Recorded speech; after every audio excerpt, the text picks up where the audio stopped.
What's going on, everyone? Welcome to a new video. I hope you're all doing good. I'm a bit late with this one as I've been so busy in the last week, but we got there in the end. So in this one, we're taking a look at some battles I did in Retro Cup using a triple bug team.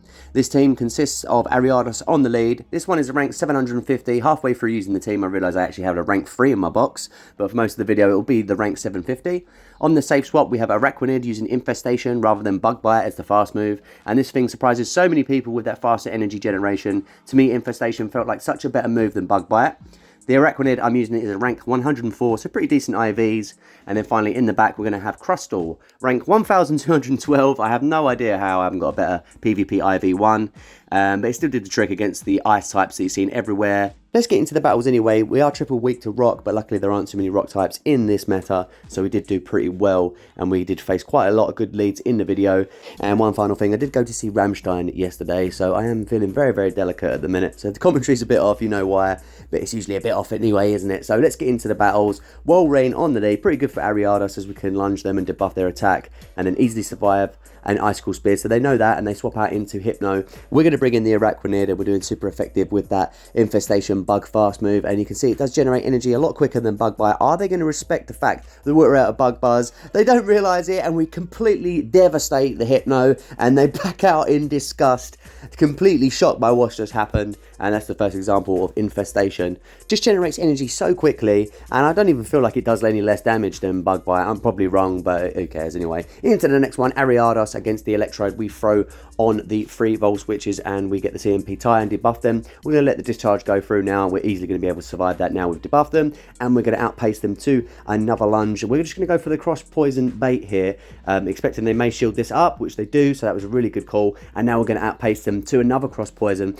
and I really love the fact that you can just get to this move so quickly. It catches so many people off guard with just the 4 poison stings to get to that move, and you do have the chance of a boost from it as well, which I did get quite a lot actually using it, a lot more than I expected. I'm not sure what the rate is on that particular boost. So anyway, my opponent did make a swap out into Superior, which is absolutely beautiful for the Araquanid, unless they had Aerial Ace, but even then we're still going to be able to beat them. Now we go for a Bug Buzz, and it does absolutely massive damage against Superior.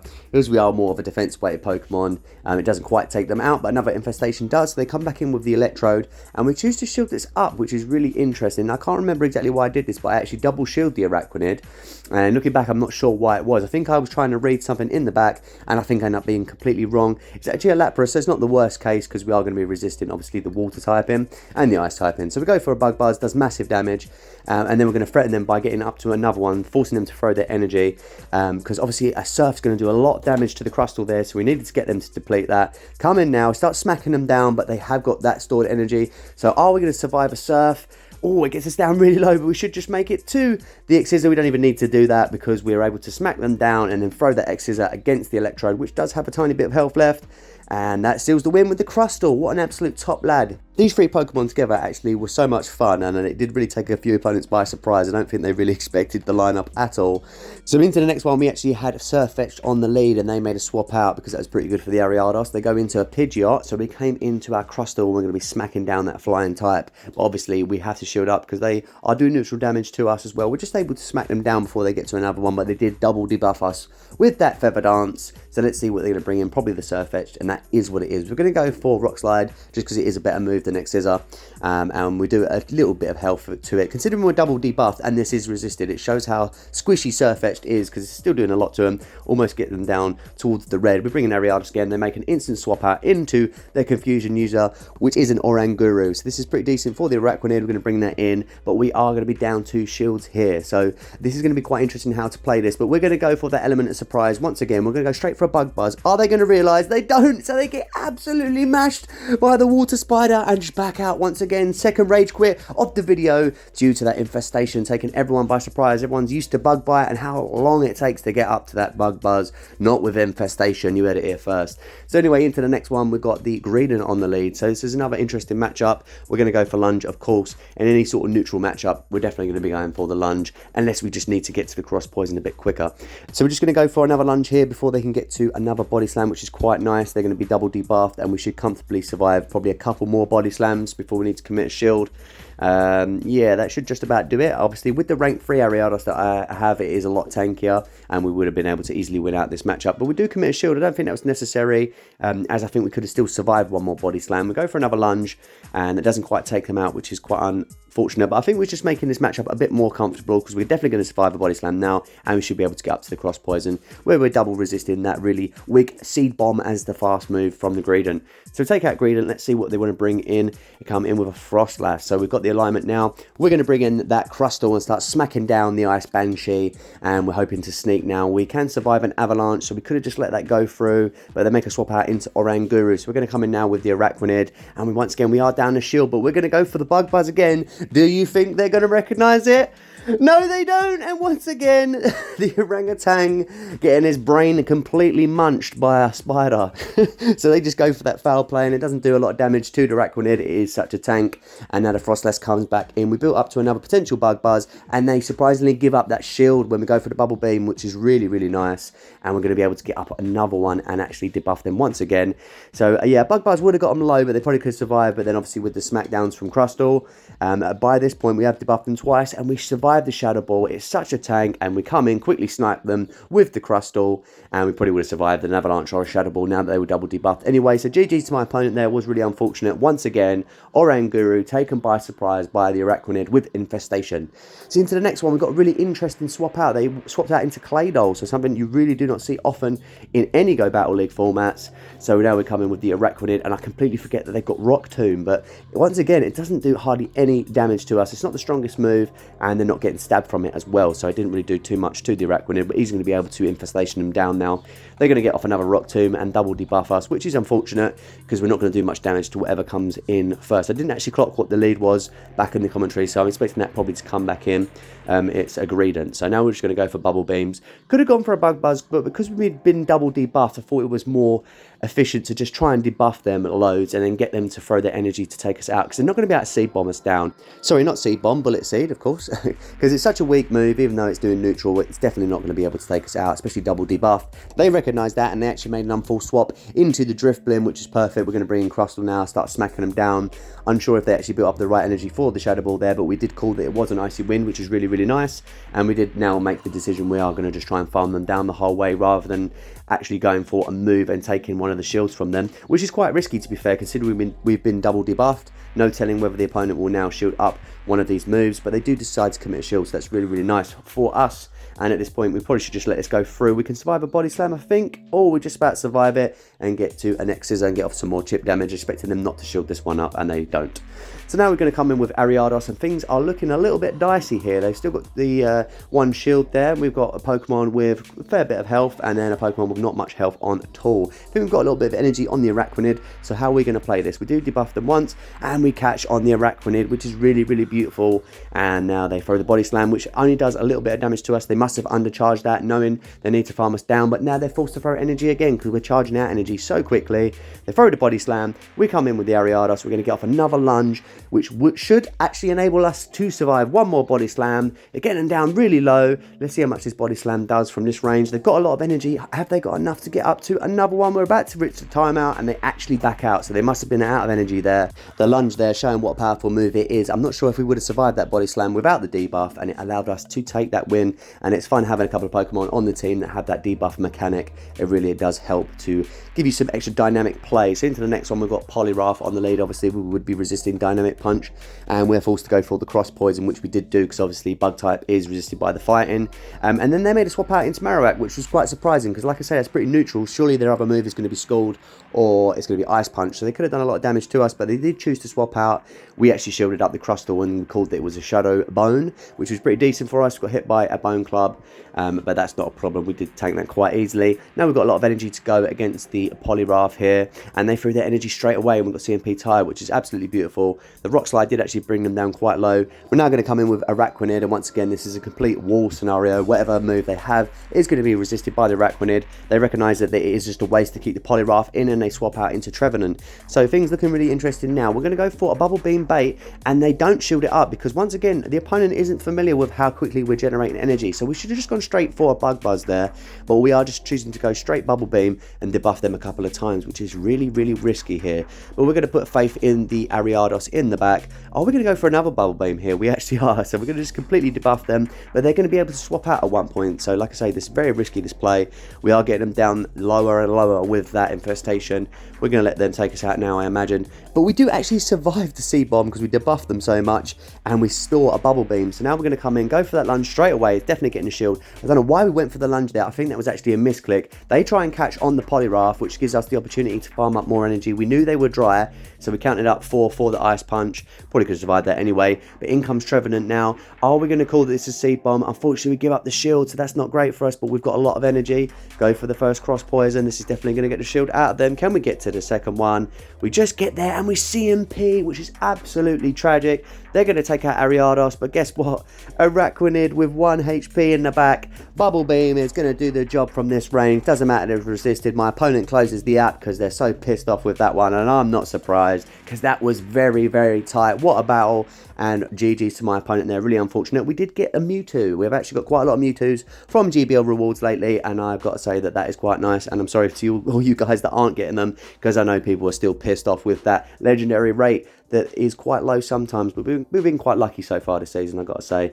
So into the next one, we actually made a really nice catch on the 4 Powder Snows. It is for the second Icicle Spear, and a resisted Icicle Spear does hardly anything to Araquanid, but we've given them the switch advantage now. We've got some stored energy on Ariados, and in comes the Trevenant. So we're just going to go straight for the Bug Buzz now, like we could have done in that previous video. Let's see how much it does. It does quite a nice amount of damage to them. Are we going to put them in range to be able to Infestation down from here? Interesting. I might actually commit a shield here and attempt it. They do go straight for Shadow Ball, so that puts it completely on the table. We should have just completely undercharged this Bubble Beam, so we could have got more farm. Not really sure why we did that. Maybe they could have got to Seed Bomb, so probably did need to do that damage. So now the Wall Rain comes back in. Wondering whether an Icicle Spear from this range will take us out. It doesn't take us out, so that's really nice because we can get to this Bug Buzz now, and if they don't commit a shield, this is definitely going to be taking the Wally out, so they do commit a shield and respect it this time. Maybe they recognise that we had Infestation. So in comes Medicham, which is really nice. They made an unfull swap into that, and we do really want to see this really compared to the Crustle, because obviously the Rock Slide's going to be resisted, and we're just going to go straight lunges here.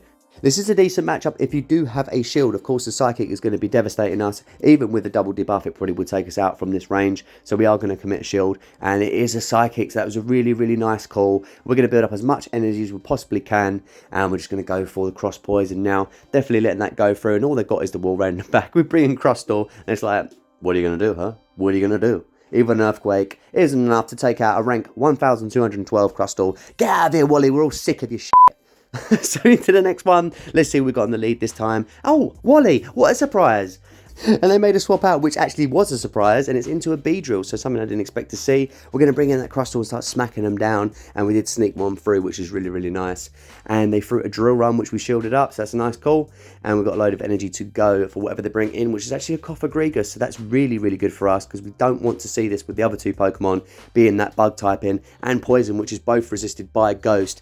So at this point, we're actually going to commit another shield, because we need to do more damage to this thing, and we're actually going to go for a really, really risky bait with the X-Scissor. But at this point, they're probably going to be wanting to take out the Crustle, because they've got Wall Rain in the back, so we knew they were going to commit a shield to that. And we try and catch actually on the Ariados, but they made an instant swap with us into the Wall Rain, so it works out absolutely perfect, because this is where we want to see the Wall Rain. And we do still actually have Araquanid in the back, don't we? So things should be quite cushy. We're going to go for a Cross Poison here, and that gets them down quite low. It doesn't really matter at this point if they take us out, because we're just going to come in with either of the other two Pokemon and build up some energy, and then throw it against the Cofagrigus in the back there. So I think at this point, that's actually what we're doing. We're letting ourselves go down with energy, and likely we're going to come in with Araquanid just because we can build up more energy, because obviously we're not going to be doing super effective with the Bug Bite. And then if they throw their energy like they are doing now against the Araquanid, that's really, really good for us, because we don't want that energy to be thrown against Crustle. We take that as the opportunity to now dip out, do one more smackdown, throw the Rock Slide, which is going to be taken out the coffin, and then we're going to smack down Wally and say once again, Crustle MVP, what an absolute don. And we take the win once again with the triple Bug team. It did so much better than I expected. I wasn't sure if it's just because I'd tank so much that I was getting some luck with the old algorithm. Into the next one, we've got a normal cast form on the lead, and this is pretty awkward for us. They got access to that rock wibble ball, which will be doing super effective to our entire team, and they are getting to it really quickly with that hex energy generation. So we're just going to go for the lunge now and debuff them, just make sure it's a bit more comfortable. A weather ball wouldn't have taken us out anyway, as you can see, it didn't do too much to us, but obviously we want to make sure we put a lot of damage into the cast form, as it can do a lot of work against the other two Pokemon as well. At this point we go for cross poison, thinking they're going to shield it up, and they don't. So we come in with Araquanid trying to snipe them, but they were very quick on the swap, and they bring in a Pidgeot, so this is really not good for us. We're just of course going to go for that bubble beam and just debuff them as much as we can before they take us out. We overfarmed there, which is pretty silly, but they actually go for a feather dance, which we're going to easily survive because it's not the strongest move. It is debuffing us, which is just going to allow them to farm us down the whole way. And by this point we're actually going to fully debuff them, I imagine. No, we're actually going to go for a bug buzz now, just so we can do some extra chip to them. I'm not sure if this is the right call, because it didn't really do too much damage, and we could have just got off even more debuffing. So we're just coming now with Ariados, go for a cross poison, really hoping to get a shield out of them, but it doesn't quite take them out, and that is really, really bleak. So they go for a feather dance, that doesn't quite take us out. We snipe them with Crustle, and now we've got a one shield. They bring in cast form. Oh, things are not looking nice. They do a weather ball, which does so much damage to us. We're so squishy having such a bad ranking. They bring in Frostlass, and are we going to be able to smack this thing down before they get to another move? More than likely we're not. We do actually throw an X-Scissor because we get nervous thinking we should probably take shields, but I don't think it's going to matter. Are they at a move? We smack them down, and then yes, we're able to take the win because we've still got health on Ariados in the back. Once again, Crustle just throwing rocks at everything and just knocking them out. Just falling by the wayside. So into the next one, terrible lead with Cofagrigus for Ariados. We make a swap out into Araquanid. We're met with an even worse response with Dragonite. Go straight for Bug Buzz. Does so much damage because it is Shadow, even though it's resisted. And at this point, I'm thinking I might as well just shield this up and see if we can actually win the swap, because we don't want to see Cofagrigus with Ariados at all. It might be worth us committing both our shields just to win that swap. Hopefully we can get one out of the Dragonite, but we don't, and we have debuffed them at least, so we might survive a Dragon Claw because we are so tanky, and we do survive it quite comfortably, so that's nice. We did commit a shield, but we managed to win that swap, and we're going to get some energy off against the Cofagrigus now, so a couple of bubble beams will be quite nice to debuff it. Can we make it up to another one? We do, so that's really, really juicy. We're going to be able to bring in the Crustle and start smacking another coffin out of the park. Let's see what they want to do. Are they going to swap out to clear the debuff when they see what we've got? They do swap out. They bring in Primate, so that's really, really nice for Ariados. It's really good that we won that swap there. At this point, we could probably let this go through, because in case they get the boost, if they was to get the Night Slash boost there, would be looking really bad. We're going to go for Lunge here, which is pretty questionable. I'm not sure why we went for Lunge. We should just go Cross Poison. We are debuffing them, but I'm not sure that's really got any merit at this point. Now we're going to commit Shield, because we don't really want to see this thing against the Crustle either. So expecting them to shield up at this point, but they don't. They save both their shields for Cofagrigus, which probably is the correct play. We did get the boost there from the cross poison, but it doesn't matter because we're not going to be able to get to another move. And at this point, we are absolutely screwed. We really did need to at least get to a lunge just so we could debuff them and do enough damage with Crustle. They get off a Shadow Ball, and that is a defeat for us. Unfortunate there. We wasn't quite able to work it out from that sticky lead. So let's go into the next one. Another quite bad lead with the Frostlass. We make a swap out into Araquanid, and they're staying in, which tells me they might not have the best answer for Araquanid. We're obviously going to just go for Bubble Beam and lower their attack there. And they do make a swap out into Electrode, so they did have an answer. They were just building up as much energy as they could, so that was really nice play by my opponent. And now we're not looking too great. We will survive a discharge, even though it is super effective, because we are just so tanky and we've debuffed them. And at this point, we're just going to go for a Bug Buzz, see if they can respect the Infestation, because if not, this is going to do quite a lot of damage to the Electrode, which is nice. Are we going to be able to Infestation them down? I'm not sure we're going to be able to. It would be very risky. Probably going to Volt Switch us down before we can do that, so it's not worth it. Now we're going to come in with Ariados and look to Poison Sting down, so that's quite nice, because even though these moves are resisted against Frostlass, it's not the tankiest, so we will eventually chip away at it. We do let the Avalanche go through. We're going to put all of our chips into the Crustle here. We come in, start Smackdown in. They take a while to swap out and come in with Vigoroth, which isn't really the best for us. We will be resisting Body Slams, but the counters are going to add up. As you can see, an X-Scissor did quite a lot of damage though to the Vigoroth, and we snuck for a Smackdown, so that's absolutely perfect. We do call the Body Slam at this point. We need to keep them shields, and we're just going to go for another X-Scissor. Put the pressure on. They let it go through, which is complete madness. And at that point, I was like, what? I literally said, they let it go through. Why would you let it go through? They were putting all their hope into Frostlass, but this is how we're going to win the battle. We're just going to smack it down. Once again, Crustle, absolute beast. And speaking of absolute beast, look at this. We've got a Snorlax of the week. absolutely out of the blue. What's the Snorlax of the week, you ask? Me if I know, but everyone keeps requesting it, so here we go, and I hope you're happy, Martin. Indulge in the Snorlax while you can. Into the last battle of the video, I put this in here for just a laugh. Worst lead possible with the Regirock, and then they swap into an Altaria when we come in with Araquanid, and halfway through the bubble beam, I'm like, this is pointless, and we back up. So that's the risk you take running triple bug, but we're just trying to have some fun here, and thank you so much for joining me. That's the end of it. I'll catch you in the next one. Stay angry, trainers.